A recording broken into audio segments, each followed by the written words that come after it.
It made the war in the Pacific. Designed as a fighter interceptor, it was the P-38 that claimed the scalp of Japan's most celebrated military strategist, Admiral Yamamoto, the mastermind behind the attack on Pearl Harbor. Using color reenactments and archive film, Battle Stations takes to the skies in the fearsome P-38 Lightning.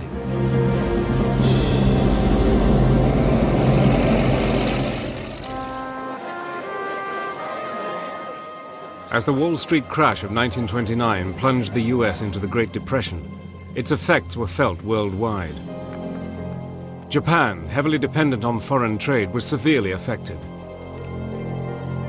The resulting economic crisis spawned nationalist groups, and the country focused on relieving its domestic troubles by colonizing her Asian neighbors.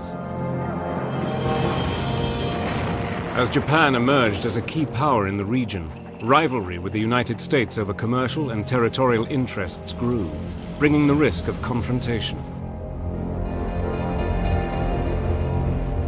Japan's aggressive expansion in the region was spearheaded by its sophisticated mono-wing fighters. America's Air Corps, equipped with obsolete biplanes, needed to modernize, and quickly.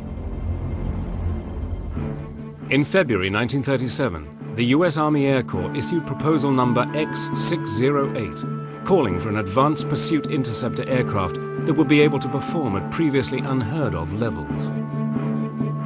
We had very few planes that could keep up with the speed of the German planes or even the Japanese planes, so they needed something that would be able to be competitive. The specification called for a desired speed of 400 miles per hour, 100 miles per hour faster than any other military aeroplane of the day, and able to operate efficiently at altitudes of 20,000 feet or more. It would be armed with a 20-millimeter cannon. It was an ambitious proposal. 6 contractors, among them Lockheed, submitted designs. A senior figure of Lockheed's design team was a man who would become a legend.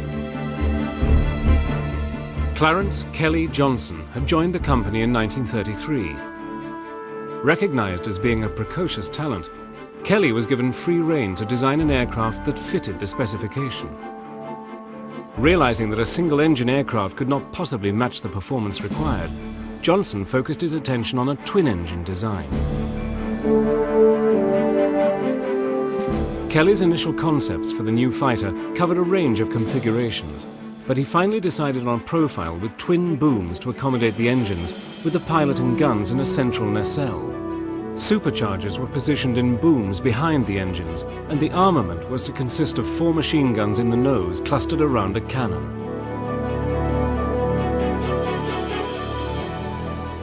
It's really a beautiful looking machine.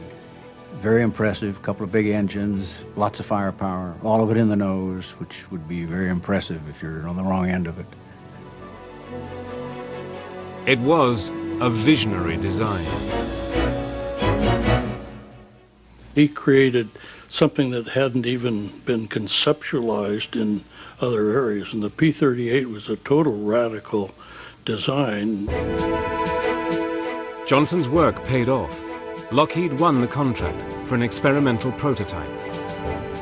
In June 1937, the prototype designated XP-38 went into production.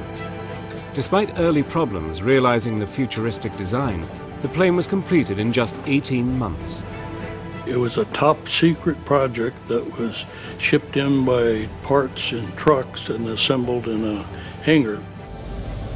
Despite flying for only 35 minutes, the test was considered a huge success.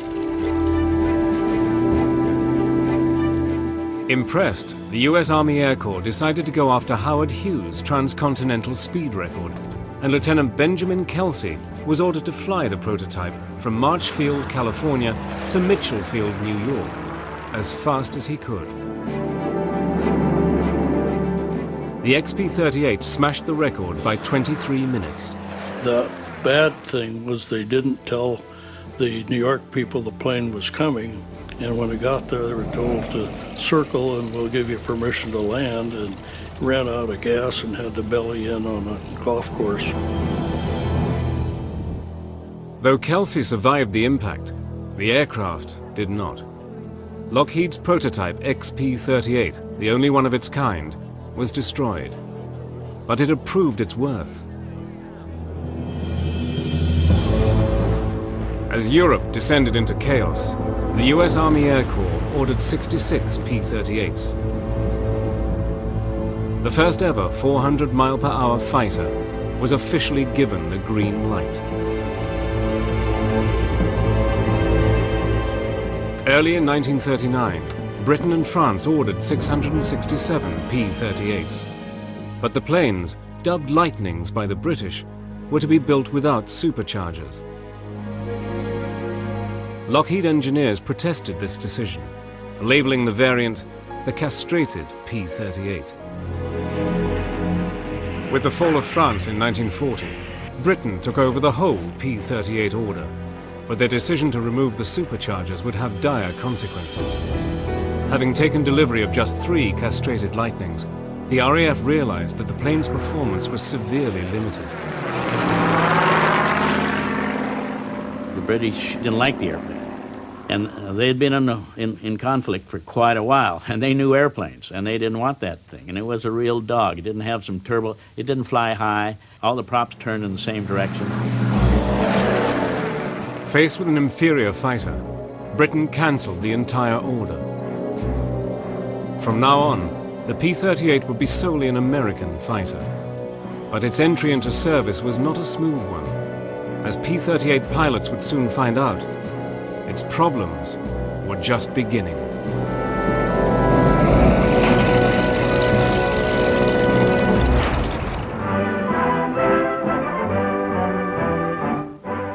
As America's new P-38s rolled off the production line, serious problems began to emerge. We're not going to try to teach you how to fly. You've all had good training in other ships. We're simply going to show you how we handle a 38. One danger was compressibility, causing the controls to lock up in a high-speed dive, leaving the pilot no option but to bail out. The P-38 was having a problem, credibility problem. Pilots or aspiring pilots had heard some things that weren't very complimentary about the P-38. Now, as young cadets, 20, 21 years old, we really didn't know what compressibility was at the time, but that was one of the rumors that the P-38 was a dangerous airplane if it hit compressibility. But the most dangerous problem by far was the tendency of the aircraft, in the event of a single-engine failure on takeoff, to flip over and slam upside down into the runway. Most people were not used to flying anything faster than about 200 miles an hour. So here you suddenly have a 400-plus mile an hour aircraft with very strong engines. So if you lose an engine, most people who were flying in the early days would panic and they'd roll over and just go right in.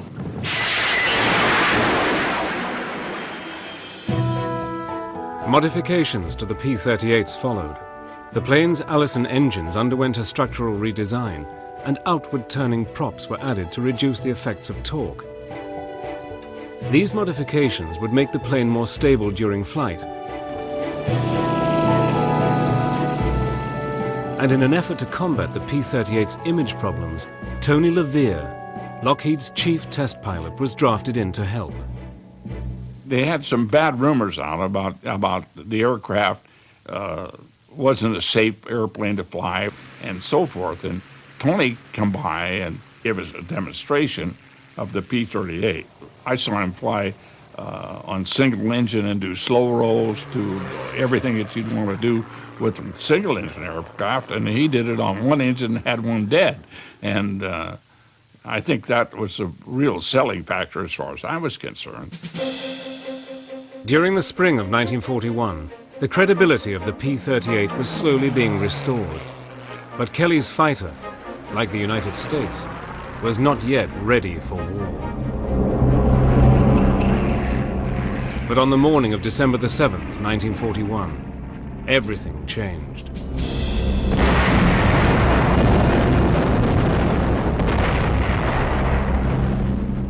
In the days following the attack on Pearl Harbor, the Japanese, guided by Admiral Yamamoto, scored a series of crushing victories in the Pacific.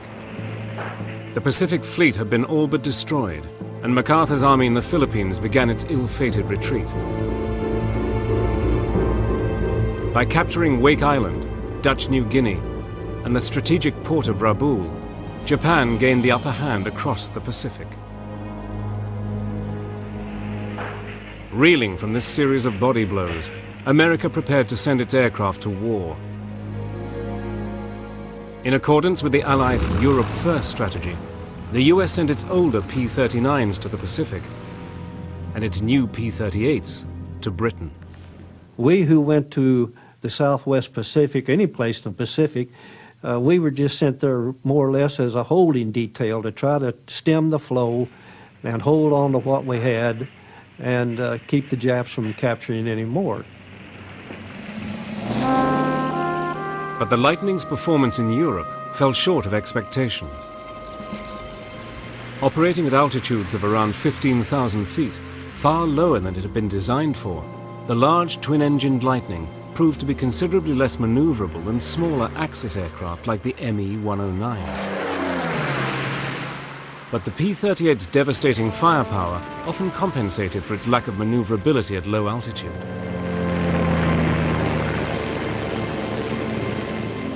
Now the US Air Force looked for a high-altitude role for its P-38s in Europe. They soon found one. 99 P-38s were modified for photo reconnaissance missions. One of the main things you need is stability, and if your camera is wobbling, you're not going to get a good picture, and the P-38 was so smooth and quiet, there was no drift caused by the torque of the propellers, and because it was such a stable aircraft, you could get more accurate maps. But flown without fighter escort, these missions could be extremely dangerous. We had cameras instead of guns, but we also didn't have as much armor plating on our planes. The theory was to cut down the weight to increase our speed, so we were probably close to 2,000 pounds lighter than the fighter version of the same aircraft. We lost a lot of guys. We had a 70% casualty rate, but nobody ever considered we were doing anything brave because you're only taking pictures out there. But on the other side of the world, P-38s would face even greater dangers. In the desperate days of early 1942, one aircraft dominated the skies of the Pacific. The performance of the Mitsubishi A6M-0 in every major battle of the war to date confirmed its superiority as a fighter. American airmen flying P-39s and P-40s were powerless to stop them. The Air Force considered the P-39 as our #1 fighter until they had to use it in combat, and they found out then that it was not the aircraft for the job. If I had been jumped by Zeros in a P-39 back in those days, the chances are I wouldn't be here talking to you.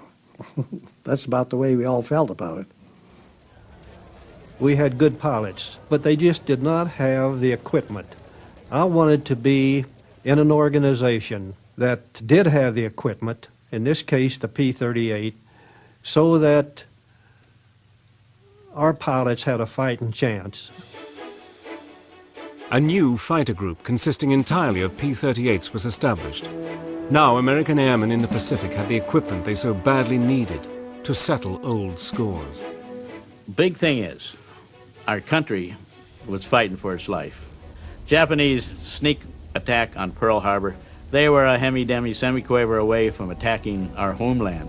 Our country was being threatened. What choice did you have? Even though Lockheed's P-38 Lightnings were being produced in greater numbers, precious few were deployed to the Southwest Pacific. Despite this disadvantage, the P-38 would play a key role in one of the most crucial missions of the war. After Japan's crushing defeats at Midway and Guadalcanal, Admiral Yamamoto, the strategic mastermind behind the infamous attack at Pearl Harbor, planned a tour of frontline bases to restore flagging morale. On April the 13th, 1943, American codebreakers intercepted a message which included explicit details of Yamamoto's schedule. A plan to intercept was devised. We had broken the Japanese code and knew that Yamamoto was going to make this trip to one of his outposts, and they knew his habits were very punctual, and that's how they were able to put this mission together. At 8 a.m. on the morning of April the 18th, a flight of P-38s from the 339th Fighter Squadron took to the skies. They sent 16 P-38s. 12 of them would be top cover, and 4 of the P-38s would be the attack group. They would go down after the Betty bomber that Yamamoto was supposed to be in, and the other 12 airplanes would chase off any Japanese fighters. Just 1.5 hours later, the Americans spotted Yamamoto's flight of 2 Bettys and 6 Zeros. 4 of the P-38s pounced, and in the ensuing battle, both Bettys were hit, and Yamamoto's aircraft plunged into the jungle below. America's Lightnings had come out fighting, but there was still a long way to go. Now it would face its toughest test yet, against the battle-hardened Japanese pilots in the skies of the Southwest Pacific.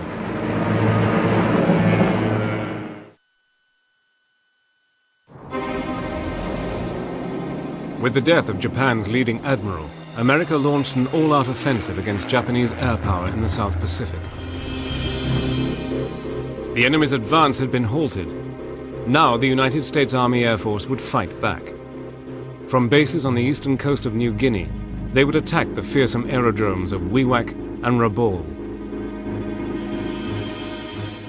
The swiftest and most effective means of gaining control of the air was to bomb Japanese airfields, to destroy as many planes on the ground as possible. Such daylight strikes could only be accomplished with a fighter escort, and the only plane in the Allied arsenal with the range to escort the bombers was the P-38. For many of the pilots of the newly established 475th Fighter Group in New Guinea, it would be their first taste of combat. This was kind of stupid, but at that age, we were actually looking forward to getting into combat and utilizing the training that we had been working on for some time. Intelligence photos provided by P-38 reconnaissance aircraft pinpointed the targets.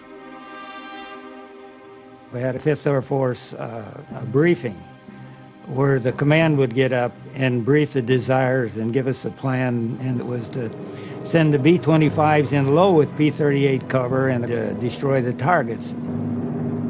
We flew a long distance over water before we hit a target. We were probably 200 miles away from a target before we climbed to altitude, whatever our bombing altitude was. We would pick up the fighters along the way. They would S-turn in front of us before we got to the target. Typically, the Japanese Zeros would hit you before you got to your target.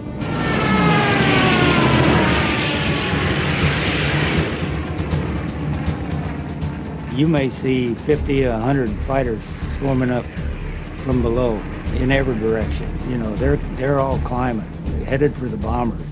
That's what they want. They got to keep those bombers out of there. And of course, our job is to get in there and swarm with them and keep them off the bombing. And that's about what it looks like. If you've ever seen a person getting hit by a swarm of bees, that is what it looks like when you get in combat. Because you got airplanes coming in from every direction, your own, yours, enemies, everybody.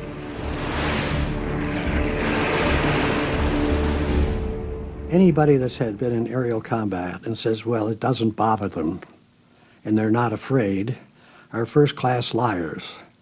All the time you're in a fight, you're so full of adrenaline you didn't know who you were, because you're so concentrated in that cockpit and what's going on all the time. Your head's on a swivel for fear someone's going to get you.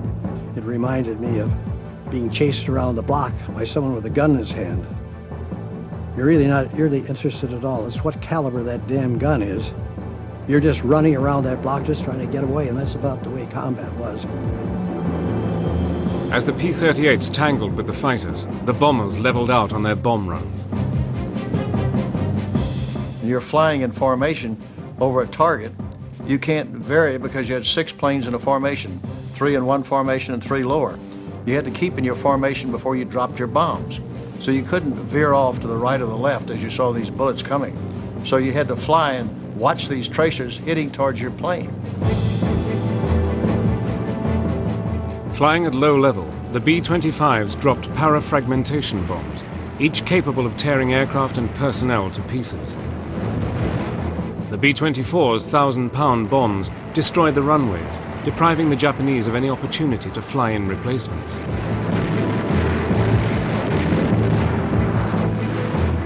But it wasn't just the bombers who did the damage.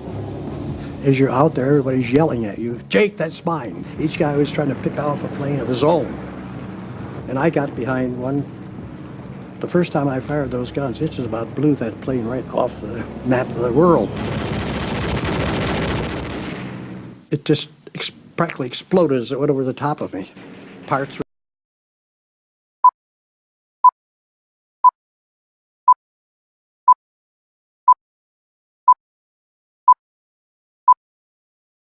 flying all over the place. When the P-38s would fire all their machine guns, they hit a Japanese Zero, the Zero generally blew up in flames. That was the end of it.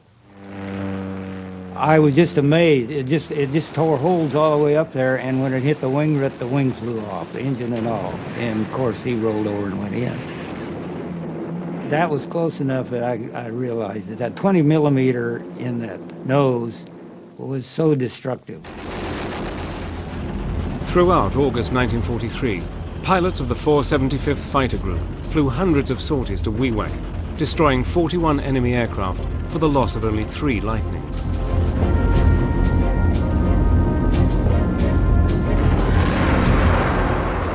The bombing campaign in the South Pacific allowed the invasion forces to capture enemy positions without fear of aerial attacks.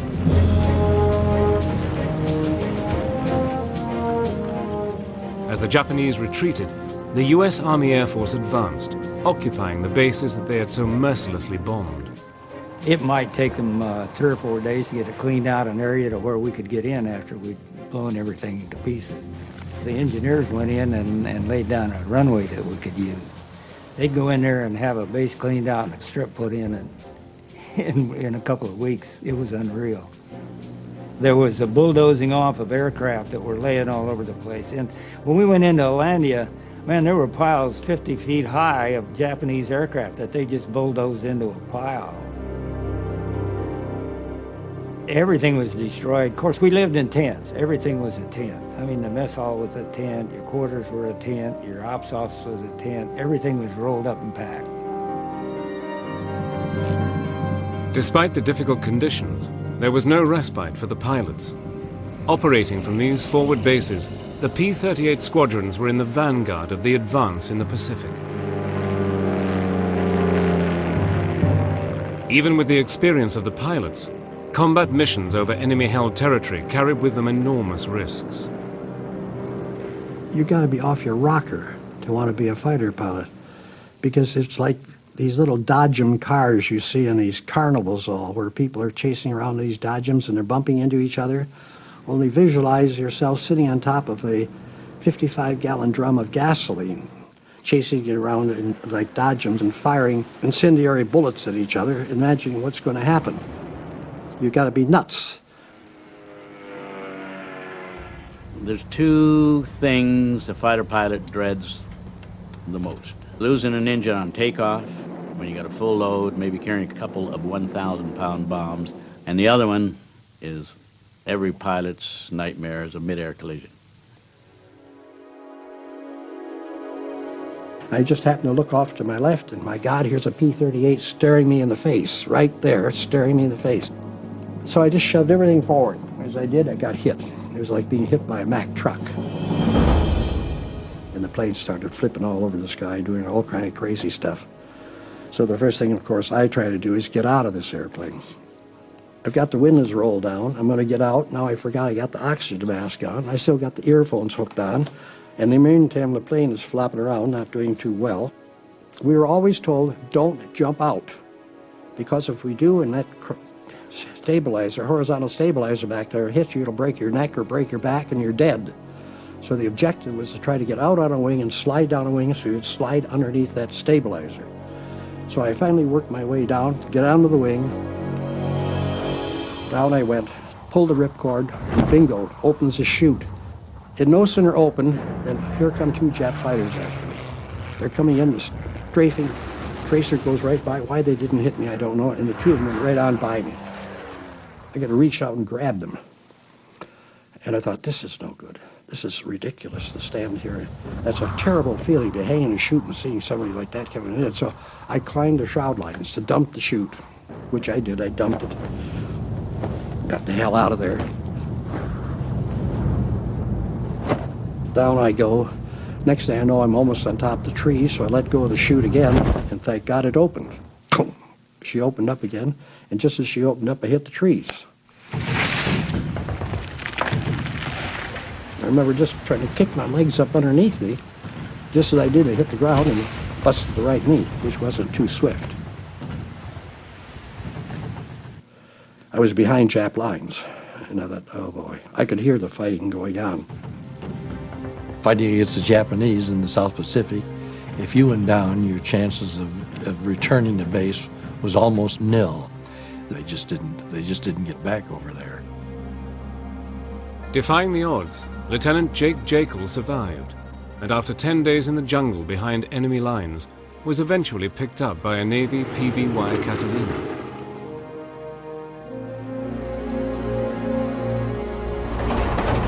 By late summer 1943, the US had turned its attention to the mighty Japanese stronghold at Rabaul. Once again, the P-38s were called in to escort the bombers around the clock. We knew that the Japs had a huge base at Rabaul, and they used that base to either hit the Solomons or come down to hit New Guinea, and it was their Pearl Harbor, actually, of the South. If we could knock out Rabaul, why, it'd be a big step forward. For several months, the battle to level Rabaul raged, earning the pilots of the 475th 62 enemy kills. The growing success of the Lightning and its pilots was making headlines. Among those taking notice was the famous aviator Charles A. Lindbergh. His interest in the aircraft would soon have an unexpected impact on its performance and on the war in the Pacific.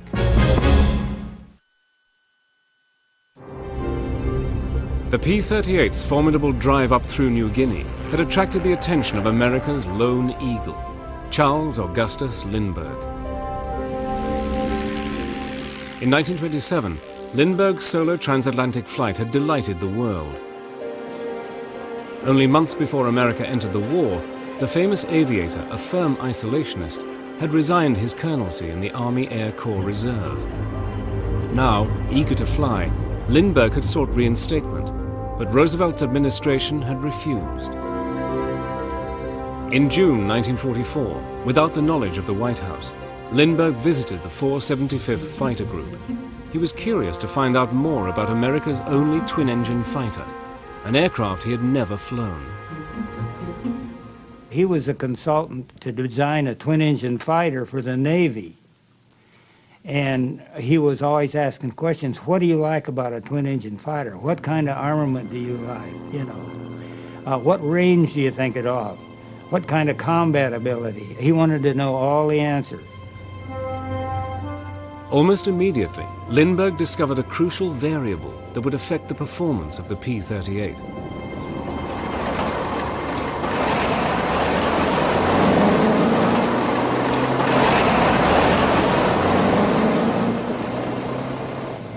Flying at the very limits of their range, the P-38s needed to be airborne and in formation as quickly as possible. With very small margins for error, wasted fuel could claim lives.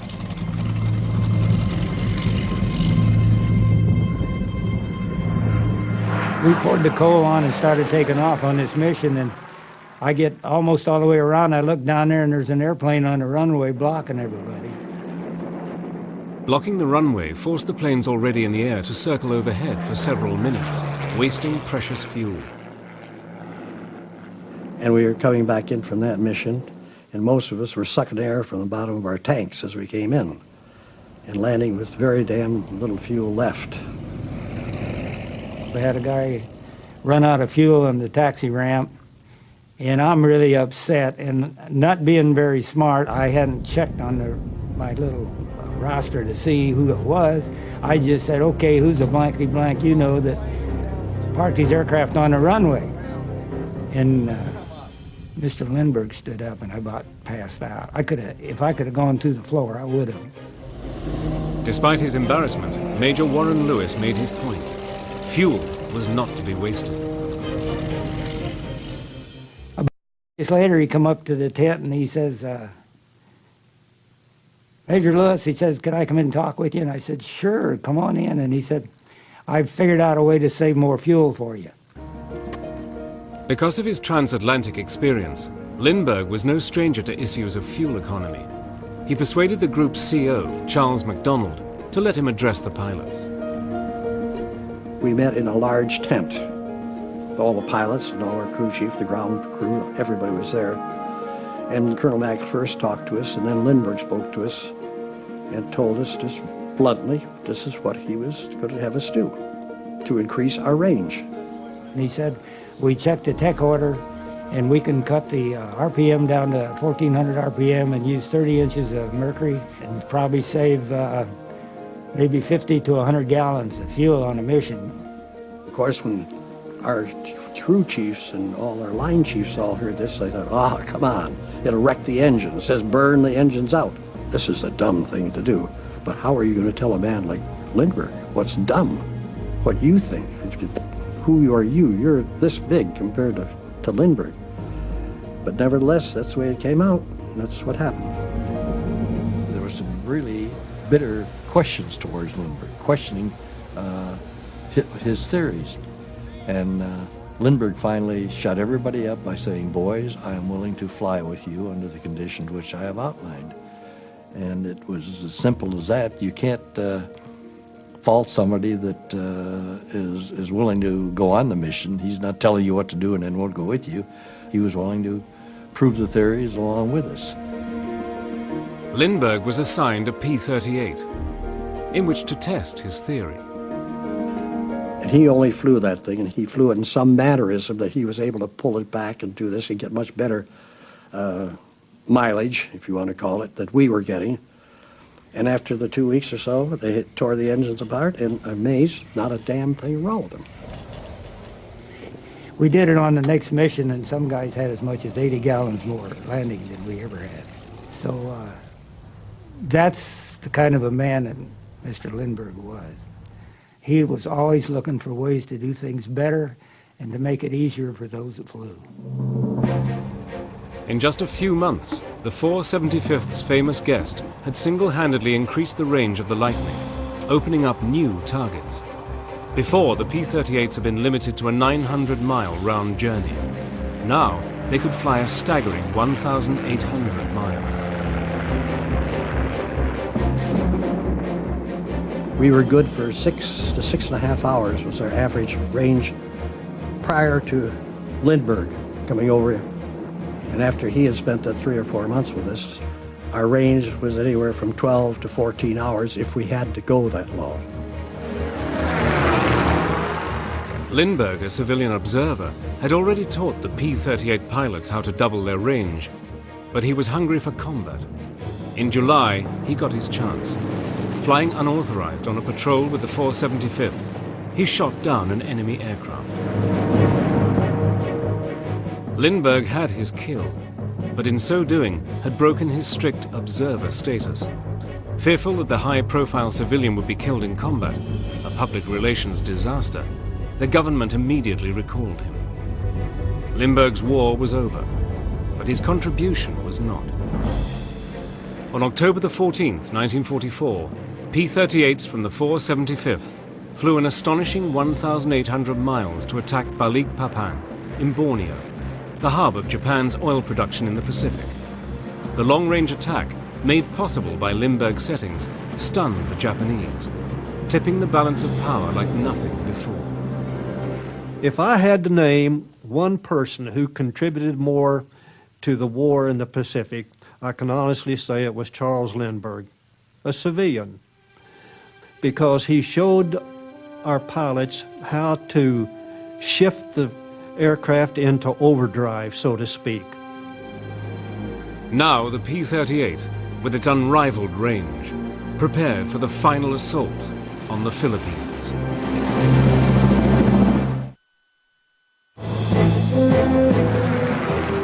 From September 1944 onwards, the American advance in the Philippines focused on the very heart of Japanese air power in the region. P-38s, using settings outlined by Lindbergh, had become the first long-range fighters to penetrate Philippine airspace since the US withdrawal in 1942. Now they would be deployed against Leyte. Leyte was to be the anvil, wrote MacArthur, against which I hope to hammer the Japanese into submission. Having fought their way up through New Guinea, the P-38 pilots had become one of the most skilled fighting units of the war. The Zero gained a wonderful reputation at the beginning of the war. And that was partly our fault because we were using World War I tactics. In other words, we were dogfighting. The idea of the so-called dogfight stuff that went on in World War I, of one plane against the other plane, was a no-no as far as we were concerned. And fellows that broke out of the squadron after a Jap plane all by himself, usually he caught royal hell when we got back on the ground again, because that was not the idea. It was important that everybody knew that you weren't out to run up your own score. You were out there to work as a team. And that's one of the things, one of the big reasons in my judgment, in addition to superior equipment that we had over the Japanese, was our tactics. We tried to maintain 300 miles an hour and never tried to climb or turn with the Jap airplane, because they could out-climb and out-turn you. And so you went away from them and then turned around and come back and took another shot. And that discouraged the hell out of them. You have a very high airspeed. You made passes at them, and they were always the hunted, and we were the hunters. In the Philippines, Major Thomas B. Maguire scored the group's first kill of the campaign, his 25th of the war, making him the leading ace of the group. He was such a great shot. He didn't need a gun sight. He just aimed the airplane and shot people down. And he was probably the best, in my estimation, the best pilot that ever flew a P-38. Tommy was driven by a fierce, aggressive, strong attitude toward being a world's greatest fighter pilot. And he was going to make it no matter how he did it. And he was a great fighter pilot. This guy could shoot. But leading the charge in the Philippines was the group's CO, Major Charles MacDonald. Every time we had the toughest mission coming up, our first mission said to Rabaul, who led us was Colonel Mack. He wasn't a desk operator sitting back and say, you guys do this, you guys take that machine gun desk and that kind of stuff. Colonel Mack led us. When we first went into WEWAC, Colonel Mack led us. When we first went back, the first missions we made to the Philippines all the way from New Guinea, who led us? Colonel Mack led us. Oh, he was a terrific leader. That was one of his attributes. He was a great planner, and he was a great fighter pilot. Some people are just natural hunters, you know, and these were hunters of aircraft. In the autumn of 1944, the US Marines stormed ashore at Leyte. As almost 20,000 US troops from the 6th Army toughed it out to take and secure the heavily defended island airstrips, P-38s played a key role, strafing troop barges in support of the ground operations.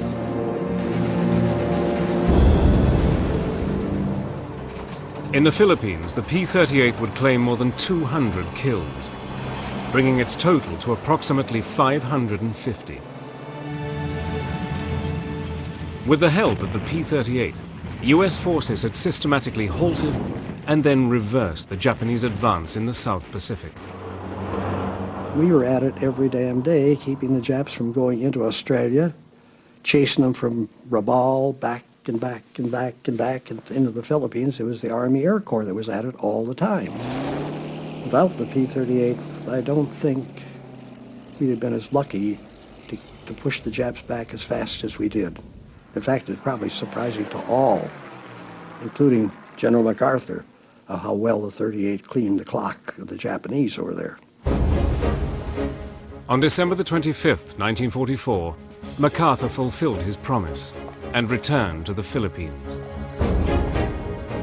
The P-38 had proved its worth in the Pacific. America's ace of aces, the highest scoring Army ace of the war with 40 kills to his name, was Dick Bong, a P-38 pilot. Tommy Maguire with 38 confirmed kills was second, and Major Charles MacDonald with 27 ensured that the P-38 would have its place in history as the most deadly fighter of the war. As final preparations were made for the invasion of the Japanese home islands, the P-38s remained at the heart of the Allied stranglehold on Japan herself. But in August, the US Army Air Force dropped its atomic bombs. Now, P-38 reconnaissance planes bore witness to the total destruction of the enemy. We were up at about 18,000 feet, and we could see it for probably 8-10 miles before it got there.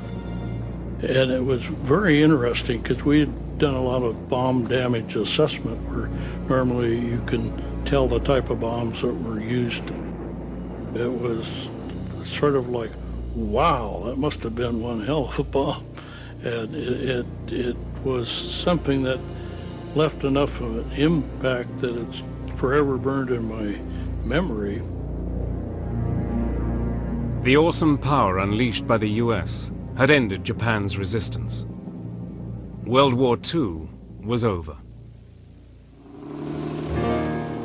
During its 4 years of combat, the Lightning had grown from an undesirable contender into a reliable champion.